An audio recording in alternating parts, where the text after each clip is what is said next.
Hello guys, good evening, शुभ संध्या। आप सबका स्वागत है आपके अपने YouTube channel Sudhakar Singh education hub पर। तो गाइस, आज हम लोग डिस्कस करेंगे एक नए टॉपिक के साथ। कल हमने डिस्कस किया था कि हमारा फोर्थ सेमेस्टर का सिलेबस क्या होता है, कितने सब्जेक्ट रहते हैं, क्या क्या हमें पढ़ना होता है।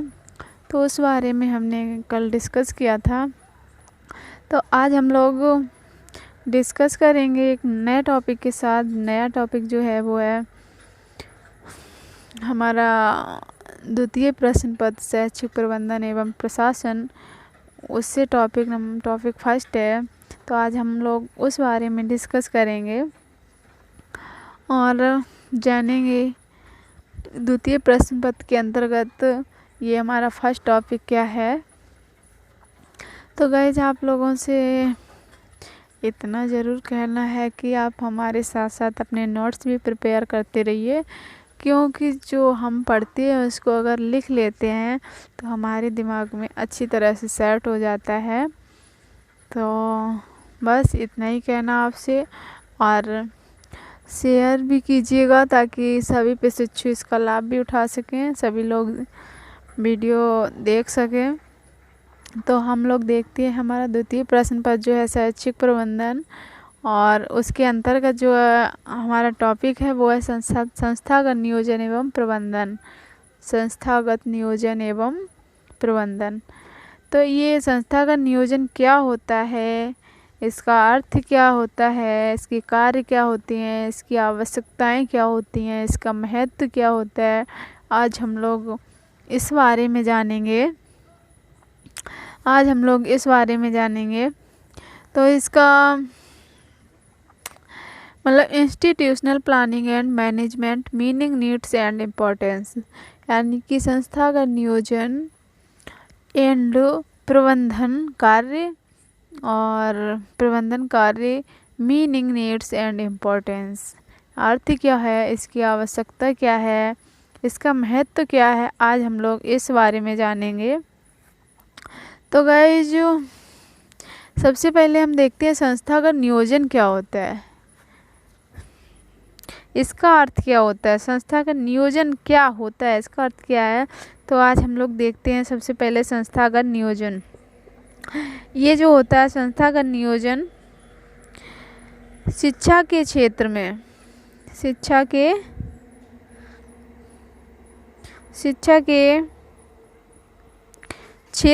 जब कोई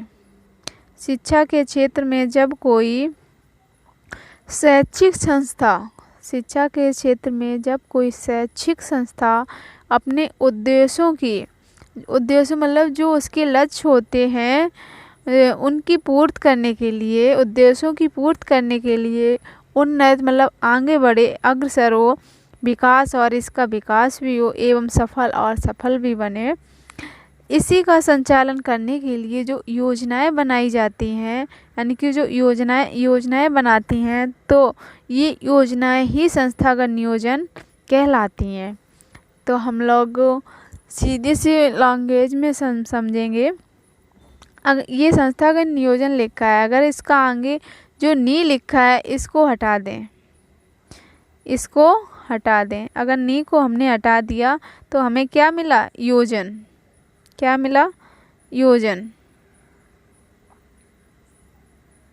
हमें मिला योजन। तो योजन का मतलब होता है योजनाएं। क्या होता है, योजनाएं। तो सीधी सी बात है, सीधा सा हमें समझना, शिक्षा के क्षेत्र में या शैक्षिक कोई संस्था होती है, अपने उद्देश्य या अपने लक्ष्य को प्राप्त करने के लिए या उसकी पूर्ति करने के लिए जब कोई मतलब योजनाएं बनाते हैं या कोई प्लानिंग करते हैं, तो किस लिए करते हैं, अपने मतलब लक्ष्य को पाने के लिए योजनाएं करते हैं। वही योजनाएं जो है संस्थागत नियोजन कहलाती हैं। वही योजनाएं क्या कहलाती हैं, संस्थागत नियोजन। तो गाइज, आई होप कि आप लोगों को समझ में आया होगा कि संस्थागत नियोजन क्या होता है। कि शिक्षा के क्षेत्र में जब कोई शैक्षिक संस्था मतलब कोई भी विद्यालय, अपनी भाषा में समझे, कोई भी विद्यालय या कोई भी शैक्षिक संस्थान अपने लक्ष्य को प्राप्त करने के लिए या मतलब अपने अपने विद्यालय को आगे बढ़ता हुआ देख मतलब कोई उद्देश्य कोई लक्ष्य रखते हैं कि हमारा विद्यालय अच्छे से आगे बढ़े, उन्नत हो, सफल हो, तो उस हिसाब से अपनी पहले से प्लानिंग करते हैं हमें क्या करना है, कैसे करना है। उन योजनाओं को, जो योजनाएं बनाते हैं, उन्हीं योजनाओं को जब हम मतलब पूरी तरह से सफल होते हैं, उनमें कारगर होते हैं, वही योजनाएं हमारी क्या संस्थागत नियोजन कहलाती हैं। तो गाइस आगे बढ़ते हैं। इसका सीधा सा अर्थ है, इसका मुख्य अर्थ योजनाएं बनाना होता है। इसका मुख्य अर्थ क्या होता है? योजनाएं बनाना। इसका मुख्य अर्थ होता है योजनाएं बनाना। एग्जाम्पल के रूप में हम देख सकते हैं खेल कूद प्रतियोगिता का आयोजन। जैसे कोई विद्यालय है, कोई भी शैक्षिक संस्थान है जहाँ पे हम क्या है, खेल कूद का आयोजन करेंगे, मतलब ये आयोजन करेंगे, तो उसमें हम सबसे पहले क्या है, हम प्लानिंग करेंगे कि प्लानिंग हम क्या है, और इसमें कितनी टीम रहेगी, कितनी टीम, कौन से बच्चे सिलेक्ट किए गए, कितने बच्चे रहेंगे, तो अध्यापक क्या करेंगे, प्राचार्य का काम क्या है, क्या मतलब कौन लोग क्या करेंगे, ये सब योजनाएं या मतलब नियोजन पहले से ही तैयार करते हैं, प्लानिंग करते हैं। वही जो है संस्थागत नियोजन कहलाता है। वही क्या कहलाता है? संस्थागत नियोजन। वही कहलाता है संस्थागत नियोजन। तो अगर हम इसकी परिभाषा की बात करें, परिभाषा क्या होती है, तो डॉक्टर बुच के अनुसार, डॉक्टर बुच ने परिभाषा जो दी है उसके अनुसार हम बात करते हैं अगर, तो देखते हैं संस्थागत नियोजन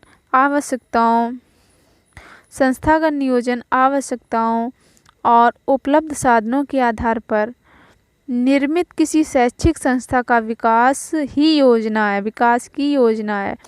कि संस्थागत जो मतलब योजनाएं बनाई जाती हैं, योजनाएं उसी हिसाब से हम बनाते हैं जिस हिसाब से हमारे पास मतलब जिस हिसाब से हमें ज़रूरत है और जिस हिसाब से हमारे पास साधन है, मतलब हम उन्हीं साधनों का यूज़ करके तो अपनी प्लानिंग को पूरा कर पाएंगे। अगर हमारे पास साधन ही नहीं है तो अपनी आवश्यकताओं को कैसे मतलब सही वो सफल बना पाएंगे। तो कोई भी संस्था हो, इसी हिसाब से नियोजन होता है, मतलब योजनाएं बनाई जाती हैं, प्लानिंग होता है कि जो भी हम कार्य कर रहे हैं उसके लिए हमारे पास उपलब्ध साधन हैं होने चाहिए, और हमारी आवश्यकता क्या है, हमें क्या क्या चीज़ों की ज़रूरत पड़ेगी, उन सब को ध्यान में रखते हुए योजना बनाई जाती है। ये डॉक्टर बुच के अनुसार है संस्था का नियोजन आवश्यकता और उपलब्ध मतलब आवश्यकता क्या होती है और उपलब्ध हमारे पास क्या क्या है और साधन, उपलब्ध साधन इसके लिए, इस योजना के लिए हमारे पास क्या क्या साधन है जिससे हम अपनी योजना को सफल बना सकें, उसी आधार पे प्लानिंग की जाती है। तो गाइज आगे बढ़ते हैं, इसी कड़ी में आगे देखते हैं योजना के प्रकार।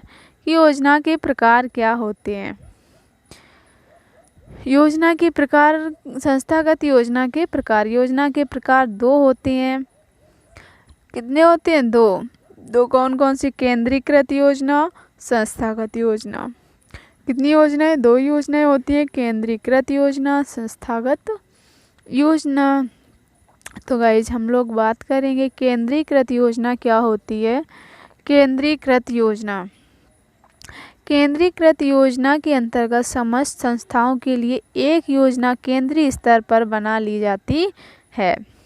यानी कि हम अगर कहें तो केंद्रीकृत जो योजना होती है, सीधा सा इसके जो शब्द लिखे हैं उसी से सीधा सा समझ में आता है। यानी कि केंद्र स्तर पर जो एक योजना बना ली जाती है, केंद्र जो प्लानिंग करती है, जो भी चीज़ को मतलब रखना चाहती है, हम सबको उसी चीज़ को मानना पड़ता है।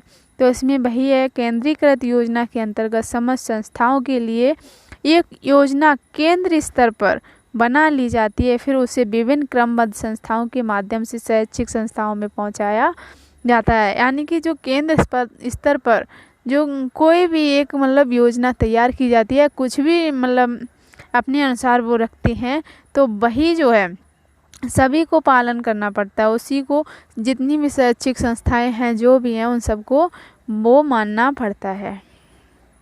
कोई भी अपनी मर्जी से उसमें कुछ नहीं कर सकता है। केंद्र स्तर पर ही मतलब वो सारी चीज़ें होती हैं। कोई अपने अपने मन से मतलब कुछ नहीं कर सकता है, उन्हीं के अनुसार उनको कार्य करना पड़ता है सभी शैक्षिक संस्थानों को।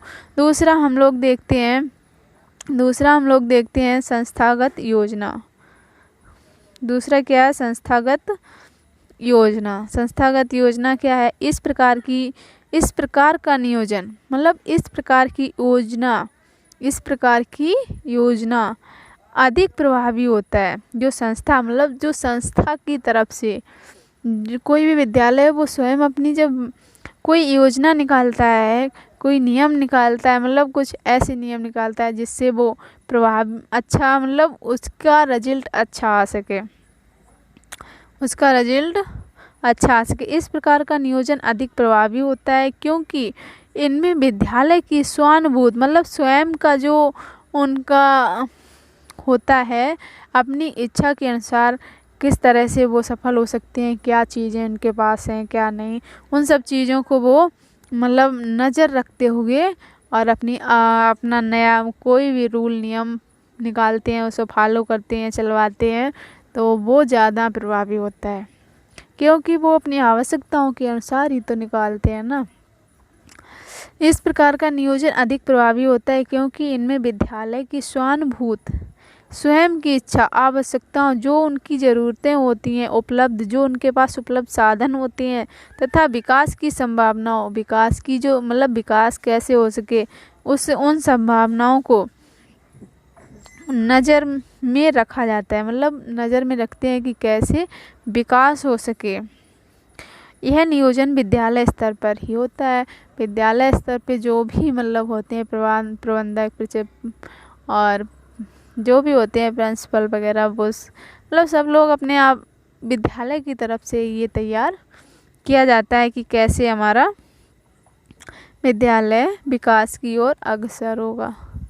तो उन सब चीज़ों को मतलब नज़र में रखते हुए और अपने आगे को बढ़ते हैं, आगे कोई नई योजना निकालते हैं, उसको फॉलो करते हैं। आगे हम बात करते हैं संस्था का नियोजन की आवश्यकता। इसकी आवश्यकता क्या होती है? तो गाइज ये जो है ये BTC 2018 में पूछा भी गया है। सवाल चाहे जैसे भी पूछे, मतलब घुमा के फिरा के कैसे भी, अगर आवश्यकता शब्द दिया गया नियोजन से संबंधित, तो ये कुछ पॉइंट दिए गए हैं, हम लोग इन पर देखते हैं।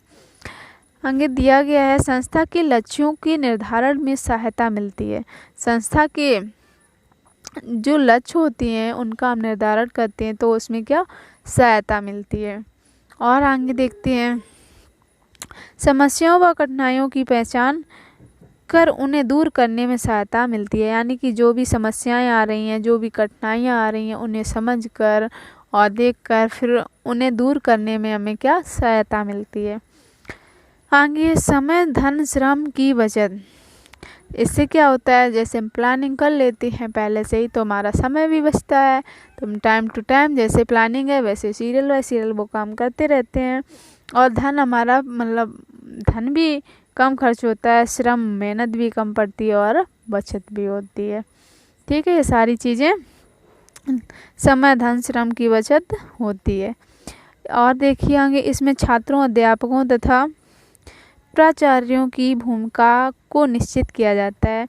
तो इसमें क्या किया जाता है, इसमें जो भी मतलब अध्यापकगण और प्राचार्य प्रबंध जो भी होते हैं उन सब का कार्य अलग अलग होता है। मतलब पहले से प्लानिंग कर लेते हैं कि अध्यापक को क्या करना है और प्राचार्य को क्या करना है, तो प्रिंसिपल को क्या करना है, ये सब चीज़ों का पहले से प्लानिंग कर लेते हैं वो लोग।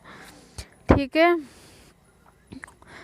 तो और इसमें दिया गया है संस्था का विकास करने के लिए, और इससे क्या होता है संस्था का विकास अच्छे से होता है। तो अगर जैसे हम एक एग्जाम्पल के थ्रू अगर बात करें, जैसे मान लो हमारे विद्यालय में कोई एनुअल फंक्शन हमने रखा, तो हम क्या करेंगे, सबसे पहले उसकी प्लानिंग तो ही करेंगे। प्लानिंग करेंगे तो हम मतलब समझेंगे कि हमें ज़रूरत क्या है इसकी, मतलब किन किन चीज़ों की आवश्यकता पड़ेगी, क्या हमें मंगवाना चाहिए, क्या हमारे पास है। उन सब चीज़ों के अनुसार हम प्लानिंग करते हैं। फिर जो बच्चे वगैरह हैं उन्हें कैसे देखा, मतलब जो गेस्ट आएंगे उन्हें कौन देखेगा, ये सब प्लानिंग करते हैं। जैसे प्राचार्य हैं और प्रबंधक हैं और प्रिंसिपल हैं और टीचर हैं। तो जैसे टीचर को जिम्मेदारी दे दी कि टीचर सभी बच्चों को देखेंगे, इतने टीचर बच्चों को देखेंगे, इतने बच्चों मतलब 10 ही जो भी फंक्शन होता है उस उधर देखेंगे, ध्यान रखेंगे। और जो प्रिंसिपल हैं वो देखेंगे कौन गेस्ट आ रहा है कौन नहीं आ रहा है। तो ये सबको अलग अलग काम मतलब दे दिया जाता है। सब लोग अपने अपने काम को सही ढंग से करते हैं। तो यही होता है, पहले से अगर प्लानिंग होती है तो काम अच्छे से पूरी तरह से और सफलतापूर्वक पूरा हो जाता है और लक्ष्य की भी प्राप्ति होती है। तो बात करते हैं संस्थागत नियोजन की विशेषताएं क्या होती हैं। विशेषताओं के बारे में हम लोग बात करेंगे कि विशेषताएं क्या होती हैं। इसकी विशेषताएं होती है नियोजन विद्यालय की स्वानुभूत आवश्यकता पर निर्भर करता है। जो नियोजन होता है वो किस पे निर्भर करता है, नियोजन विद्यालय की स्वानुभूत आवश्यकताओं पर निर्भर करता है। जो योजनाएं होती हैं विद्यालय के ऊपर ही, यानी कि उसी के अनुरूप, उसी के स्वेच्छा से, मतलब उसकी जो आवश्यकता होती है उसी पे डिपेंड होती हैं या उसी पे कार्य करती हैं, निर्भर होती हैं। ठीक है, अगला पॉइंट देखते हैं। नियोजन उपलब्ध साधनों तक सीमित रहता है। मतलब जो योजना बनाते हैं कि हमारे मतलब उपलब्ध साधन क्या हैं, हमारी योजना भी वहीं तक सीमित रहती है। आगे है अगला पॉइंट, नियोजन के सुस्पष्ट एवं पूर्व निर्धारित उद्देश्य होते हैं। मतलब योजना से क्या होता है, हमारा सुस्पष्ट एकदम स्पष्ट भी हो जाता है और जो भी पूर्व निर्धारित हमारा उद्देश्य होता है वो भी सही ढंग से पूरा हो जाता है। तो आगे हम बात करते हैं, नियोजन स्वभाव में लोकतांत्रिक होता है। कैसा नियोजन, मतलब योजनाएं स्वभाव में कैसे होती हैं, लोकतांत्रिक होती हैं। आगे है अगला पॉइंट, नियोजन अच्छा नियोजन लचीला होता है। अच्छा नियोजन मतलब अच्छी जो योजनाएं होती हैं, अच्छी तरीके से जो अच्छे ढंग से तैयार की गई योजनाएं जो होती हैं वो कैसी, लचीली का मतलब ये नहीं कहीं से टूट मुड़ जाए, कहीं से मोड़ लो, ऐसा कुछ नहीं होता। लचीले का मतलब होता है, इसमें दिया गया अच्छा नियोजन लचीला होता है। अच्छा नियोजन लचीला होता है। अच्छी योजना जो हम मतलब योजनाएं बनाते हैं, लचीले का मतलब है यहाँ पे हम अपने ही अनुसार या अपने ही अनुरूप, अपने अकॉर्डिंग कोई भी मतलब इसमें कुछ भी जोड़ सकते हैं, कुछ भी हटा सकते हैं। जो हमें लगता है कि इसे हमें जोड़ना चाहिए तो हम उसे जोड़ भी सकते हैं, और जो हमें लगता है कि इसकी कोई ज़रूरत नहीं है तो उसे हम हटा भी सकते हैं। ये होता है लचीले का मतलब। और यहाँ पे अगला पॉइंट है, नियोजन स्थानीय आवश्यकताओं के अनुरूप होता है। मतलब जो योजनाएं बनाती है जिस स्थान पे हम लोग, मतलब जो संस्था जिस स्थान पे होती है, ठीक है, उसी के अनुसार या उसी की आवश्यकताओं के अनुरूप ही नियोजन होता है। अगला पॉइंट है, नियोजन के सुधार एवं विकासकारी दृष्टि होती है। योजना का मतलब क्या होता है, इससे क्या है, जो चीज़ें होती हैं वो उसमें सुधार भी अच्छा होता है और विकास की दृष्टि से भी अच्छा, यानी कि विकास भी अच्छा होता है। तो इसीलिए कोई भी कार्य हम करते हैं तो पहले प्लानिंग करते हैं। मान लीजिए अगर हमने कोई शादी वगैरह कुछ होती है तो उससे पहले हमें क्या करना पड़ता है, प्लानिंग तो ही करनी पड़ती है। हमें किस दिन किस चीज़ की ज़रूरत पड़ेगी, हमें हमारे पास क्या है क्या नहीं है, क्या हमें लेना पड़ेगा, इस सब चीज़ों का फंक्शन, मतलब जो भी फंक्शन होते हैं उन सब चीज़ों के, उन सब कामों के लिए जो चीज़ें जुटानी पड़ती हैं होती हैं हमारे पास, उन सब चीज़ों को नज़र में रखते हुए हम अपनी प्लानिंग करते हैं। तो उसी हिसाब से ये भी है संस्थागत नियोजन। आज हमने जाना ये क्या होता है, इसका अर्थ क्या होता है, इसका महत्व क्या होता है। इसकी आवश्यकताएं क्या होती हैं, विशेषताएं क्या होती हैं, इन सब चीज़ों के बारे में जाना। तो गाइस आप लोग वीडियो को शेयर ज़रूर करना ताकि सभी प्रशिक्षु भाई इसका लाभ उठा सकें और अपनी पढ़ाई को बेहतर कर सकें। तो गाइस आज के लिए बस इतना ही। मिलते हैं एक नई वीडियो के साथ, तब तक के लिए जय हिंद, जय भारत, वंदे मातरम।